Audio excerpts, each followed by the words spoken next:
The rates for 4 of the 12 product groups remained steady between April and May.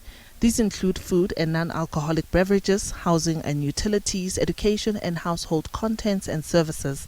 Consumer food inflation slowed to 4.3% in May, down from 4.4% in the previous month. The deceleration was primarily driven by price moderations in bread and cereals, milk, eggs and cheese, oils and fats, and sugar, sweets and desserts. Prices also slowed down for restaurants and hotels, health and clothing, as well as footwear. For consumers, this implies gradual relief if we consider that consumer inflation is now more than a percentage point lower than it was a year ago, while wage increases are still generally quite steady.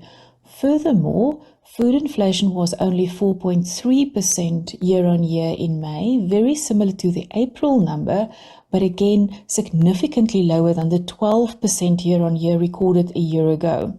So again, it implies significant relief to consumers, and in due course, if we write that consumer inflation should generally continue to drift sideways and be around the midpoint of the target range towards the fourth quarter of this year, then this should provide scope for the Reserve Bank to cut interest rates later this year.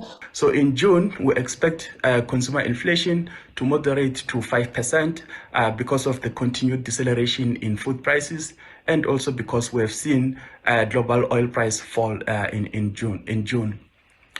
So around the third quarter of this year, we expect inflation to remain steady at around 5% because the deceleration that we have been benefiting from coming from food prices is going to slow down as the base effect fades.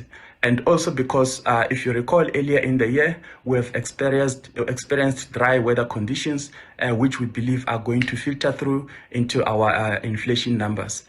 Core inflation, which excludes food and non-alcoholic beverages, fuel and energy prices, remained at 4.6%. Analysts say, with inflation still above the midpoint of the inflation target range, this will likely keep the Reserve Bank's tone hawkish at its next meeting in July. Diabo Seto, SABC News, Johannesburg.